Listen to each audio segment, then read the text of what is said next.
Hello everybody and welcome. In this video I'm going to show you how to allow your SOUNDPEATS AIR 3 Pro to play phone calls or how to disable it.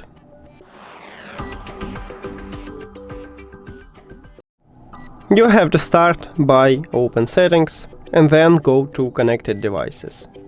Now click the settings icon near to your earbuds as a device list. And right here we have phone calls.